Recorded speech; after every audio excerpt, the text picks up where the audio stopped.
Quando nós falamos em filosofia da mente, nós falamos de uma área, de uma disciplina da filosofia muito profícua nas últimas décadas.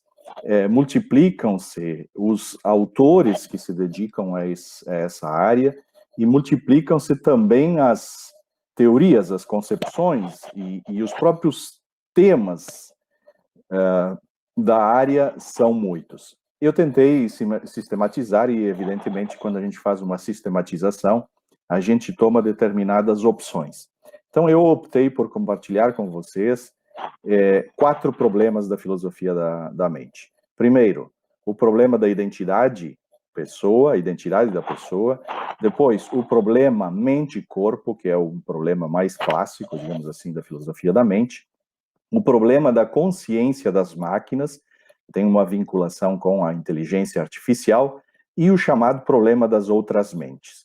Bom, eu poderia começar por qualquer um dos problemas, não há propriamente aqui uma ordem, mas optei por esse itinerário, esse roteiro.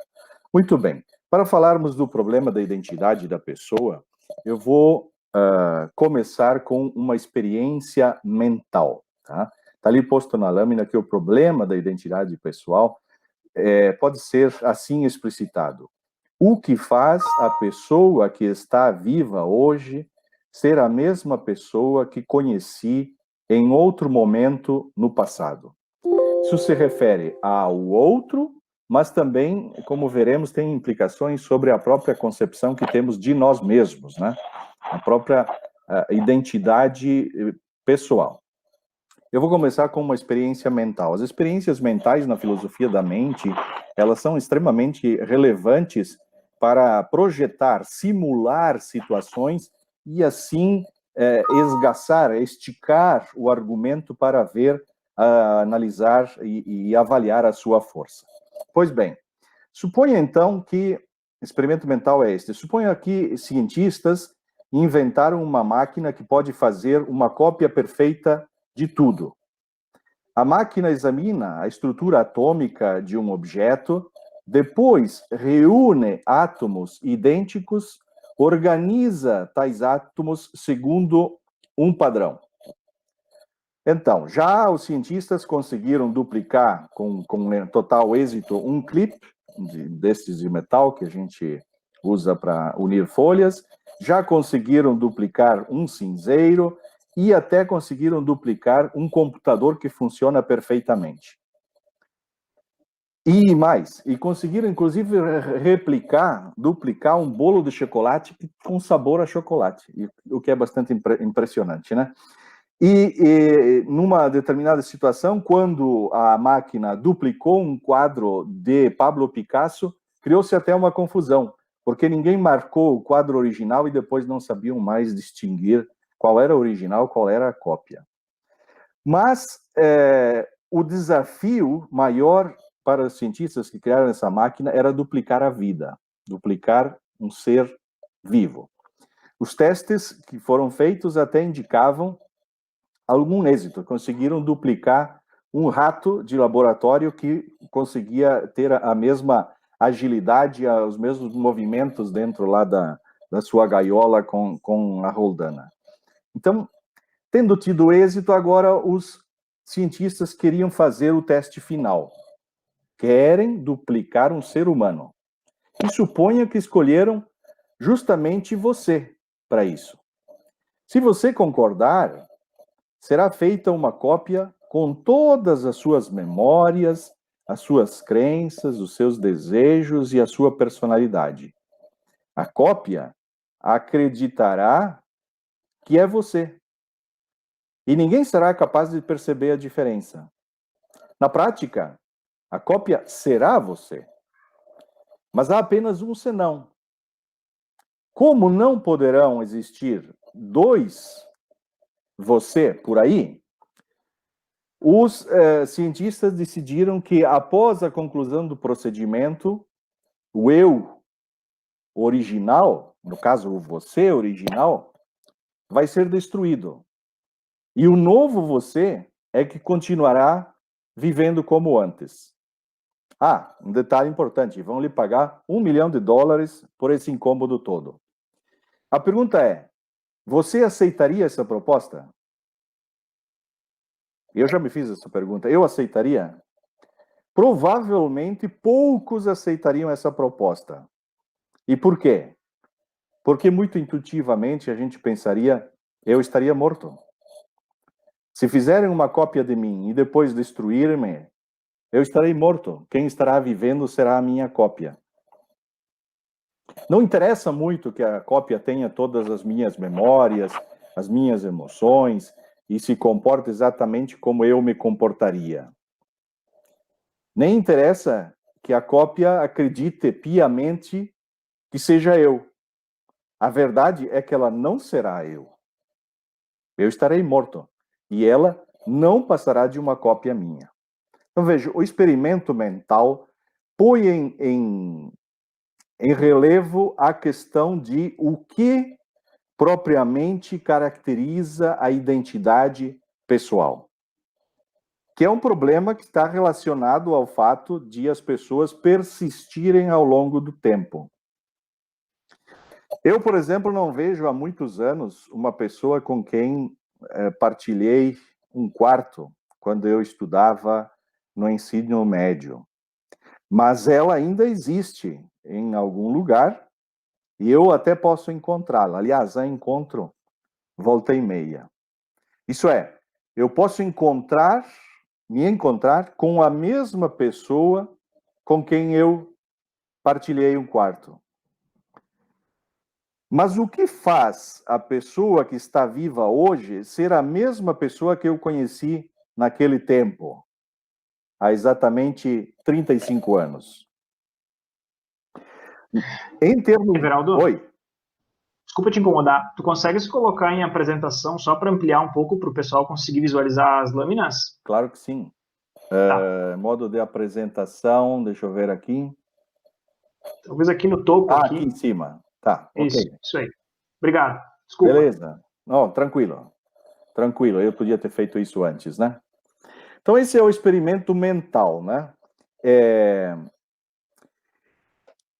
E eu estava relembrando aqui no episódio de me encontrar, pelo menos 25 anos depois, com uma pessoa com quem eu partilhei um quarto enquanto fazia o ensino médio.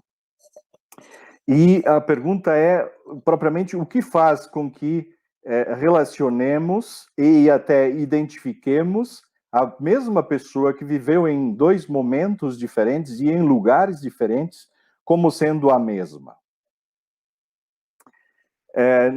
Aqui, então, nós podemos distinguir, a partir disso, dois sentidos da identidade pessoal.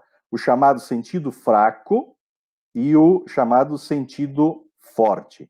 No sentido fraco, nós somos a mesma pessoa, poderíamos dizer, se os componentes mais importantes da nossa personalidade permanecerem inalterados. O mesmo caráter, o mesmo senso de humor, etc.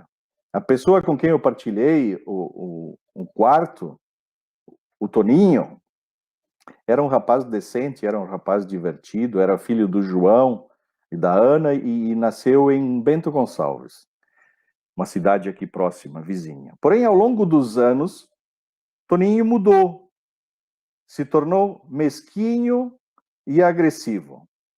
Eu até posso lamentar que ele não seja mais o rapaz que eu conheci, que ele tenha se tornado uma pessoa diferente. E todos nós entenderíamos isso.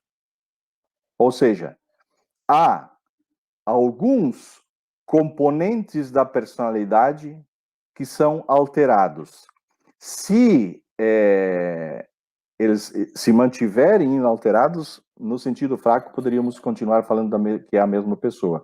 Mas como eles se alteraram, nós lançamos um questionamento acerca da identidade dessa pessoa. Em outro sentido, que é o sentido forte, ele é o mesmo homem com quem partilhei um quarto. Continua sendo filho do João e da Ana, continua sendo aquele que nasceu em Bento Gonçalves. Não foi substituído por um impostor, né? Se o delegado for à procura do homem que assinou o contrato do aluguel do apartamento que a gente partilhou, vai verificar que ele é o mesmo. Pode ter mudado um pouco, né? Pode ter ganho alguns quilos, pode ter perdido cabelos, agora ser careca, mas isso não importa muito. Ele é o mesmo homem que costumava ser decente, divertido, mas que agora é mesquinho e agressivo. E esse, então, é o sentido forte da identidade pessoal. Eu perguntaria ainda, será que a identidade pessoal é algo importante? Bem, todos nós pensamos que é importante que exista uma pessoa futura que seja idêntica a nós nesse sentido. Senão nós não existiremos. Então é extremamente relevante que exista no futuro alguém idêntico a nós, com a mesma identidade. Esse é o nosso principal interesse. O problema é a questão de saber o que é preciso para ser a mesma pessoa em momentos diferentes, no sentido forte. Aí então entram em ação as várias teorias. E eu vou apresentar aqui pelo menos 3. Uma delas é a chamada teoria do mesmo corpo, que consiste no seguinte: X, que existe num dado momento, e Y, que existe no momento posterior, são a mesma pessoa se e somente se têm o mesmo corpo. Em tese, quando eu vi pela última vez o Toninho, com quem eu partilhei o quarto, alguém poderia ter começado a observá-lo e ter traçado o curso contínuo ao longo do espaço e do tempo que hoje o conduziu novamente até a minha presença. Esse curso liga a pessoa de então à pessoa de hoje e evidencia, torna evidente ser a mesma pessoa. Obviamente, o seu corpo pode ter sofrido mudanças, né? Mas dentro de certos limites, os objetos físicos podem mudar e não deixar de ser os mesmos objetos físicos. Eu diria que na vida cotidiana essa teoria funciona bastante bem. A identidade do corpo e a identidade da pessoa andam sempre juntas. Portanto, é natural pensar que identidade e corpo sejam a mesma coisa.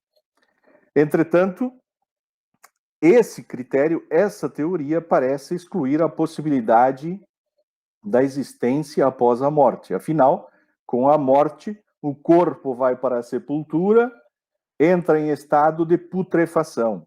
E seria impensável imaginar uma vida após a morte com o mesmo corpo. Então, significa que ou não há existência após a morte, ou aquele que existir depois da morte não serei eu. John Locke, que é quem, na Idade Moderna, propõe a questão da identidade do corpo, também lança a mão de um experimento mental para pensar acerca disso e questionar a teoria do corpo. Para mostrar que a teoria do mesmo corpo tem determinadas fragilidades teóricas. Então, John Locke faz o seguinte experimento. Imagine, diz John Locke, que a mente de um príncipe é transferida por magia para o corpo de um sapateiro. Certa manhã, o príncipe acorda, olha ao seu redor e fica horrorizado quando descobre que está na cama humilde do sapateiro.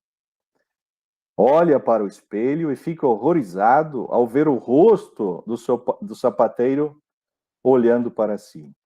Depois de se recuperar, vai até o palácio, diz ao guarda que guarda a entrada, né? Que vigia a entrada, e que ele é o príncipe, e ordena-lhe que abra a porta. Entretanto, no palácio, a mente do sapateiro foi transferida para o corpo do príncipe. Ao acordar, ele fica assustado ao descobrir que está na cama do príncipe e tenta sair rapidamente antes de ser descoberto. Pensemos no indivíduo que tem o corpo do sapateiro, mas as memórias e a personalidade do príncipe. Quem será essa pessoa? Será o príncipe ou o sapateiro? Se o corpo é aquilo que importa, tem de ser o sapateiro. Porém, Locke pensa de outro modo. Também porque Locke está pensando no sistema de retribuição e no sistema de punição. Locke pensa do seguinte modo: todos veem que ele seria a mesma pessoa que o príncipe, responsável apenas pelas ações do príncipe. Portanto, conclui Locke que nós precisamos de um outro tipo de critério. E aí, então, vem a segunda alternativa, que é a chamada teoria da resposta. É um pouco óbvia, né? Porque a alternativa ao corpo justamente é a alternativa ligada às conexões mentais, né? Especialmente à memória. Essa ideia parece bastante promissora. Tá? Eu, por exemplo, tenho a certeza, nesse momento, de que sou a pessoa que ontem, nesse mesmo horário, ministrou uma aula de filosofia da religião e conversou com os seus alunos. Porque eu me recordo de ter dado essa aula e ter conversado com os meus alunos. Eu tenho a certeza de que partilhei um quarto com o Toninho, porque eu me recordo de ter morado com ele. Portanto, onde a memória, as recordações são fortes, parece que a identidade é certa. A teoria da memória consistiria, em termos de tese, no seguinte: X, que vive num dado momento, e Y, que vive em um momento posterior, são a mesma pessoa se e somente se Y consegue se recordar de fazer o que X fez, de sentir o que X sentiu, de pensar o que X pensou, e assim por diante. Se essa teoria estiver correta, ela explica por que o indivíduo que está no corpo do sapateiro é de fato o príncipe. Ele é o príncipe porque se lembra de ter vivido no palácio, de dar ordens aos seus empregados e assim por diante. Essa teoria também aceita a ideia de uma vida no além. Por quê? Se a pessoa que estiver no paraíso, no purgatório ou no inferno, depois da morte, tiver as nossas memórias, ela será nós. Se ela tiver as minhas memórias, ela será eu. Então, parece aparentemente uma teoria bastante promissora. John Locke, a propósito, preocupado com a questão da memória e da responsabilização pelas ações, diz que só a consciência une as ações na mesma pessoa. É evidente que a consciência, na medida em que pode se prolongar, une na mesma pessoa existências e ações muito remotas, pelo que quem tiver a consciência de ações presentes e passadas é a mesma pessoa à qual ambas pertencem. O argumento de Locke é muito simples. É justo considerar uma pessoa responsável por ter feito algo se, e somente se, ela consegue se recordar de o ter feito.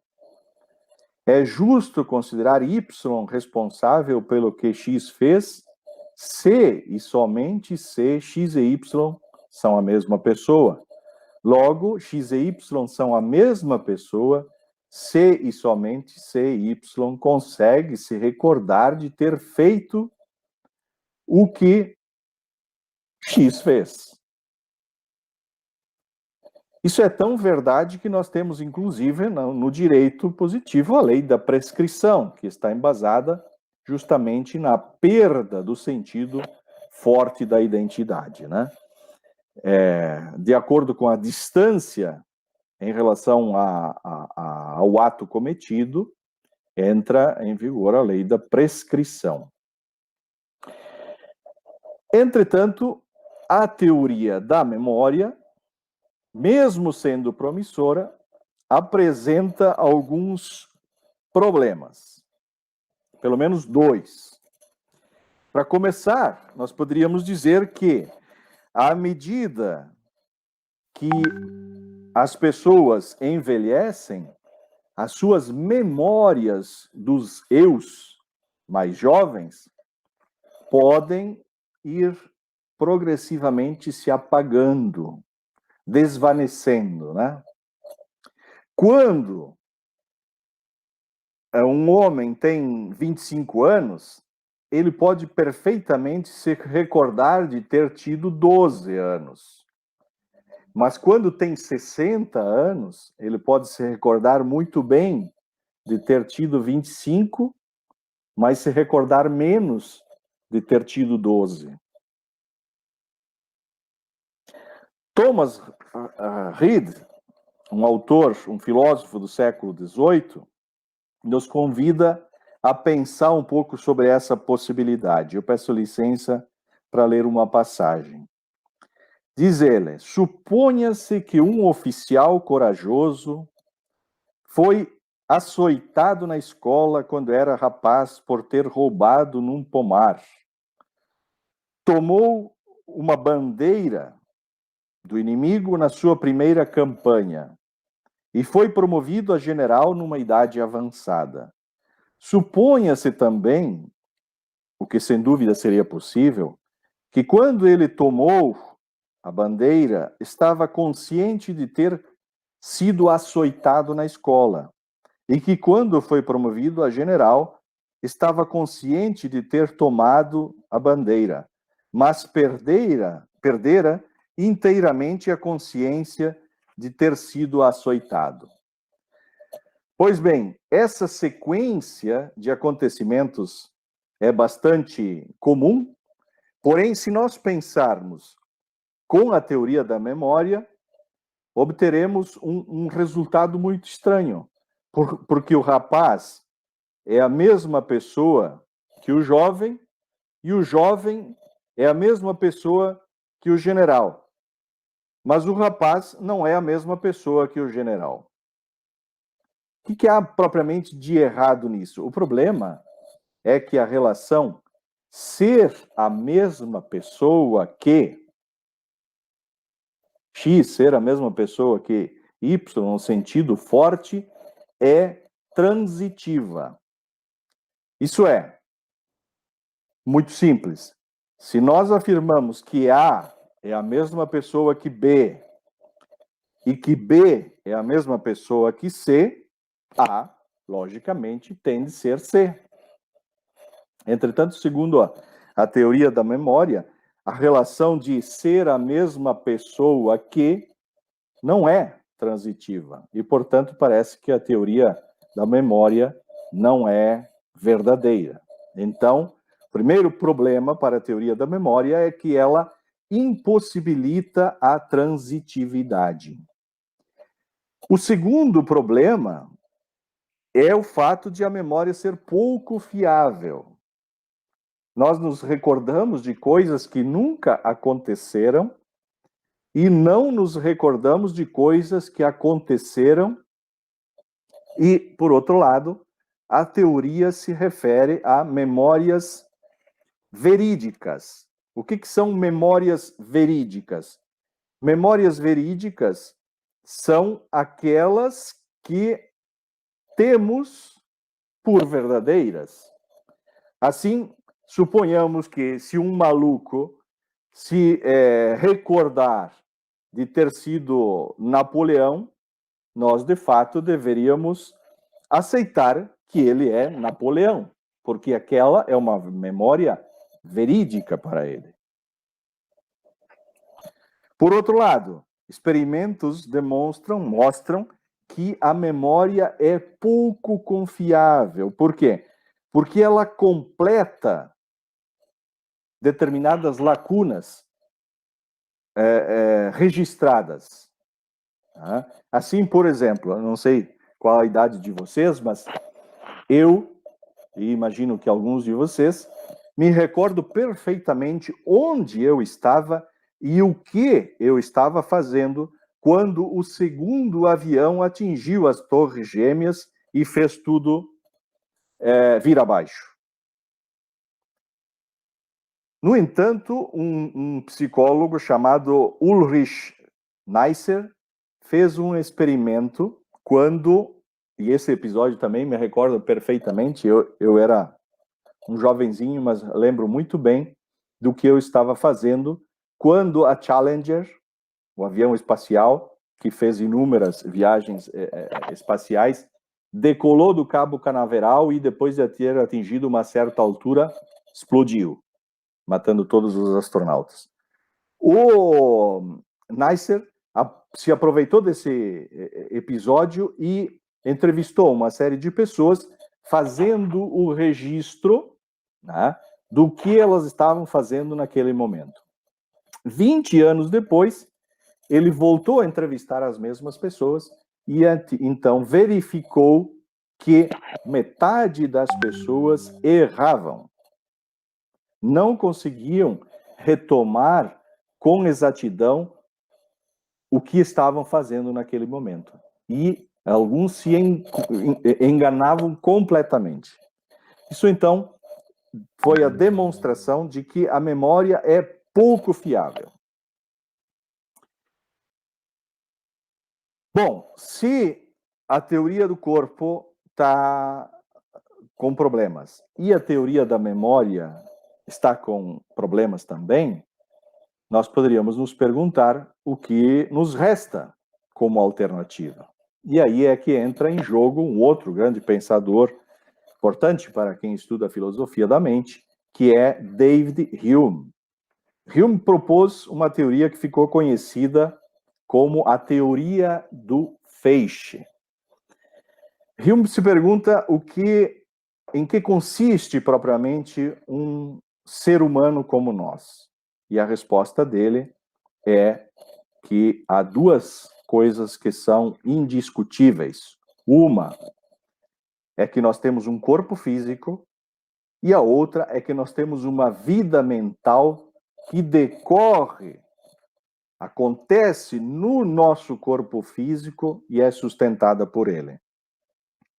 E para Hume, a nossa vida mental consistiria unicamente num feixe de percepções, pensamentos, memórias, emoções e outros itens que estão ligados entre si de várias formas.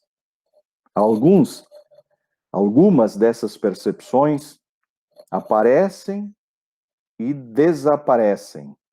Outras até persistem por mais tempo.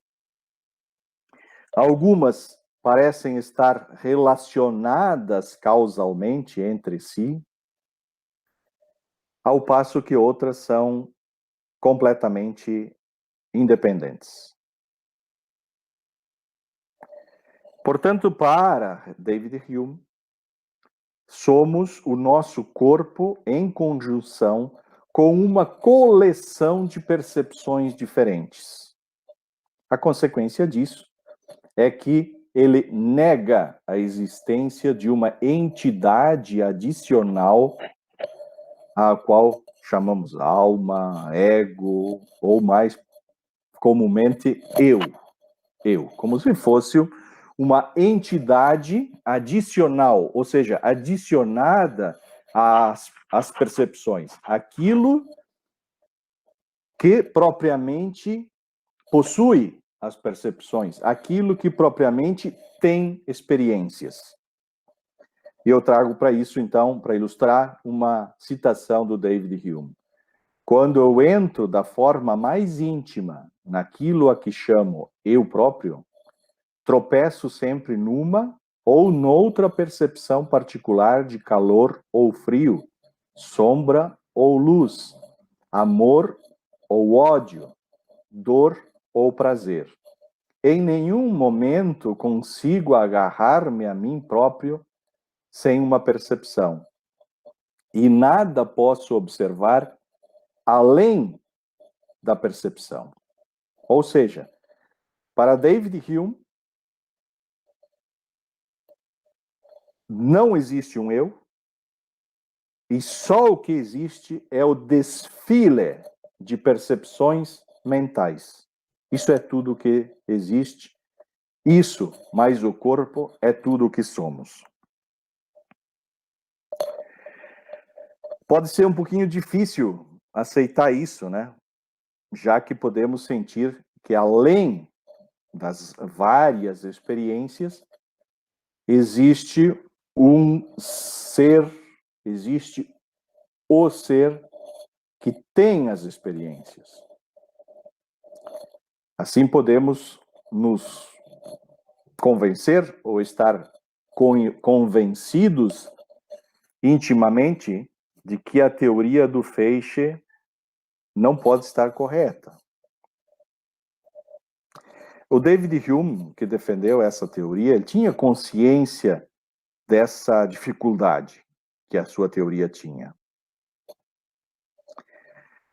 Confrontado com essa questão, com a questão do eu que tem as percepções, ele disse que há várias razões para pensar que este eu não existe.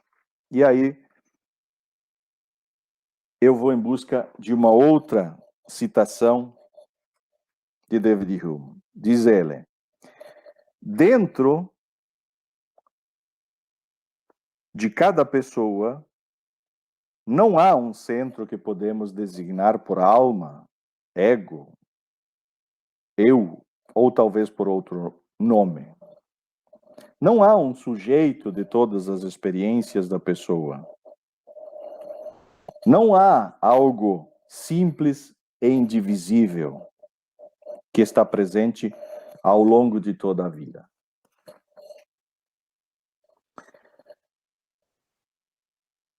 Mas, como toda teoria, ela tem também objeções, fraquezas. Uma dessas objeções apresentadas à teoria do feixe é o experimento que não é só mental, porque ele é de fato feito cirurgicamente, chamado cérebros divididos. A questão dos cérebros divididos foi proposta em 1981 por Roger Sperry, Prêmio Nobel de Medicina, com um experimento no início do século XX, que demonstrou que diferentes partes do cérebro são especializadas em diferentes funções. Depois, em 1940, ele estudou o que acontece quando se separa os dois hemisférios do cérebro. É uma cirurgia feita para tratar alguns casos de epilepsia. Sperry verificou que num ser humano normal, o hemisfério esquerdo contém um centro de linguagem e se ocupa de cálculos matemáticos e outros tipos de pensamento analítico. E o hemisfério direito especializa-se em outras tarefas, como a compreensão espacial, a leitura de mapas, o reconhecimento de rostos. E esses dois hemisférios, eles comunicam-se entre si através do chamado corpo caloso, né, que é um conjunto, um aglomerado de nervos que unem os dois hemisférios. Quando este corpo caloso é segmentado, provocando a separação dos dois hemisférios, a impressão que Sperry teve ao fazer isso pela primeira vez é que o corpo passava a ser habitado por duas pessoas divergindo entre si. Quando se pede, agora passo a ler o Sperry, quando se pede a um paciente com o cérebro dividido para alcançar um saco e identificar um objeto como um lápis, ele será capaz de identificar o lápis com a sua mão direita, mas não com a sua mão esquerda. Quando se mostram as palavras, dá-me o lápis, ao lado esquerdo do campo visual, ele insiste que não consegue ver nada. Ao mesmo tempo, a sua mão esquerda escolhe o lápis entre vários objetos e me o entrega. Similarmente, caso o odor de um dente de alho atinja a sua narina esquerda, aliás, a sua narina direita, o paciente nega que cheire mal. Mas se pedirem para apontar o que cheirou, a sua mão esquerda apontará para o alho. Pois então, o que o experimento dos cérebros divididos indica é a existência de duas correntes de consciência sem comunicação entre si. Como é que nós vamos entender isso? Parece que o paciente, né, se dividiu em duas pessoas. Contemporaneamente, ou seja, recentemente, um outro pensador, Derek Parfit, né, que quem circula pela filosofia da mente conhece muito bem, viu uma comunicação desse experimento dos cérebros divididos com a teoria do feixe, do Hume, e concluiu existirem duas correntes de consciência. Duas correntes de consciência não interagindo entre si. Portanto, nós poderíamos afirmar que há dois sujeitos de experiência em um único corpo. Um associado a cada corrente de consciência. Mas isso parece bastante complicado, né? De onde é que veio esse outro eu? Esse eu adicional? Será que um deles é o idêntico e o outro é cópia? E se for assim, qual é o idêntico, né? Qual é o original e qual é a cópia?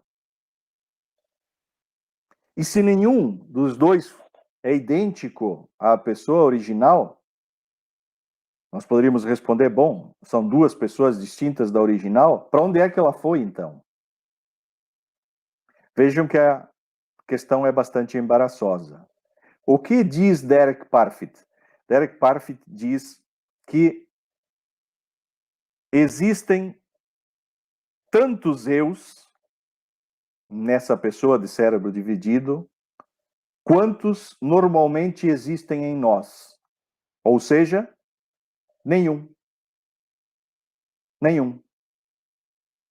Porém, se for assim, a nossa ligação com os nossos eus, os nossos outros eus, seja do passado, seja do futuro, é menos íntima, menos forte do que pensávamos ser. E atraímos sobre nós uma série de implicações éticas. Por quê? Se eu penso que há dentro de mim um núcleo, um eu simples, que é o sujeito das minhas experiências, Então eu tenho boas razões para querer saber que pessoa futura irá conter esse centro, pois eu me importarei muito mais com ela do que com qualquer outro. Eu vou querer a todo custo que essa pessoa sobreviva, que ela progrida, que ela melhore. Mas, no entanto, se pelo contrário não existir tal centro, então eu terei boas razões para que o grande objetivo da ética seja objetivável, que é o de haver grande solidariedade para com todos os outros e importar-me menos comigo mesmo.